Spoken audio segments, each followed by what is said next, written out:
You were going to a funeral of a great-grandparent? Yeah, my great-grandmother. Grandparent? Yes. Before you left California for Texas, how much was on your mind the fact that you were traveling with medicine that is recognized as such here in California, but in Texas could land you in jail? Did you have any sense of this severity, or what kind of risk were you taking? How did you... Well, I don't really... I believe in manifestation, so I try not to put any worries or thoughts into negative things and things like that, you know?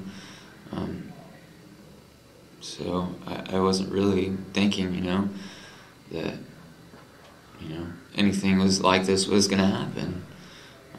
Your grandmother continues, as I listened to the parents' discussion last year, read the newspaper articles, I realized this incident has been blown way out of proportion with charges and allegations that have been fabricated. I can tell you this young man, who was sickly as a child and young adult and had found a way to manage his health using organic foods and naturally derived medication, is not a threat to society. I firmly believe that there's a scam going on in Brownwood, an effort to keep the jails full to support the economy of the town. It's a remarkable letter. Everybody who's seen it has remarked how remarkable a letter it is. Remarkable because she works as a civilian for the army over in Germany. That's one of the aspects. There was something you read there. I wanted to make a statement on. Okay, good.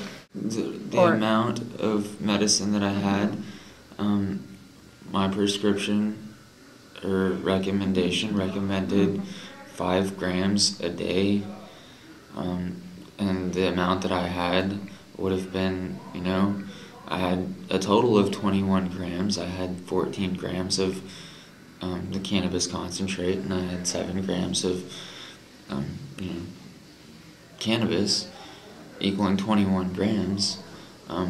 Would have been a 5 days or 4 day supply, you know. About the charges, you know, it's seemingly ridiculous that they're trying to charge me with manufacturing and delivering, saying that I'm trying to deliver it to somebody else with such a small amount. It's a personal amount. I mean, it's... How have you fared in the Mendocino County Jail? I have not had an asthma attack. I've been congested quite a bit. Daily, I am coughing and hacking and trying to get up the congestion that, you know, I just feel is just sitting in my lungs and in my bronchial tubes. It's hard to deal with. I mean, not having the medication and not being out in fresh air, and I spend a lot of my time outside daily. I wake up and I go outside and within my daily life, you know. But not here? No, not here. What is your confinement like here? Can you describe it for me? Here, I'm in a segregated cell. What does that mean? I'm the only one in the cell. The one small cell, less than a 10 by 10, by myself. I get to come out every other day for about an hour and 15 minutes. There's a small recreation yard, which is just brick walls. You can't see anything but the sky, and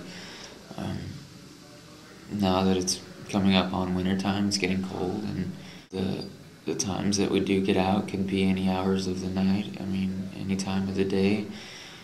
One time I was woken up at, I think, about 2:15 in the morning being asked if I wanted to come out of my cell for my time period out. Have you been allowed an inhaler? I have not. Have you asked for one? I asked a couple weeks ago and was told that they don't give the inhalers to the inmates, you know, that if one was needed, that you'd have to ask for it whenever it's needed. I've been denied medical attention and medical care on several occasions. One being last night until about 10 o'clock this morning. I was having severe tooth pain and had requested some ibuprofen and was denied ibuprofen last night and was told to fill out a request form. I filled out this request form and, told the deputy, when I turned it in, that I needed something now for the pain that I'm having now, that this request form isn't going to get me relieve the pain right now. I was awake until 3 o'clock this morning, got about 2 hours of sleep until they woke us up for breakfast at 5:30, and I've been awake since then. And at 10 o'clock, finally got some ibuprofen this morning to relieve the pain in my tooth. Tell me about the food. I mean, you found that eating an organic diet also assisted your healing. Not only with breathing, I've actually found that certain foods help induce the asthma, or certain ingredients. Bring it about. Right. I do eat an organic diet, vegetarian, and most of the time vegan. And outside of confinement. Outside of confinement, right. I think it's been about a week today that they actually started me on a vegetarian diet after I had put in many requests, filled out a grievance, and made verbal requests to get a vegetarian diet. Tell me about your day in court in Mendocino County, what that was like for you. Well, before I went into court, the public defender here, Andrew Higgins, had come to visit me at the jail, and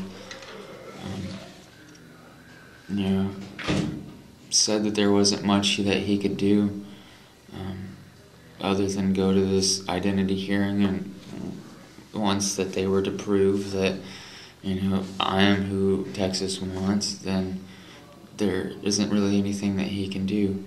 He had previously provided me with a stack of papers that he copied out of a book. I don't know which book, but the chapter was on extradition.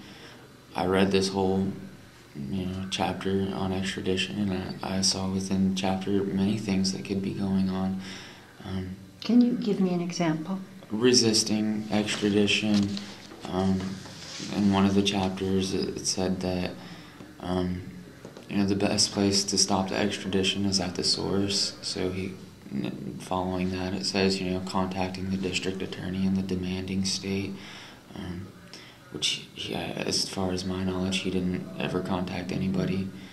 And then we went to court, and it was just a matter of them going about their process and determining who I was. You went through 3 courtrooms, and you looked very dehydrated. Had you been given anything to eat or drink prior to that day-long ordeal? Very little. I didn't see anybody hand you water while you were in the court. You were sitting there waiting. Right, no. Was not given water there at the court. So let's start with Judge Mormon. Ann Mormon's. You're sitting there in the dockets. It's the first time I've seen many of my supporters and friends or family in 30 days. The judge heard several other cases besides mine and didn't hear my case.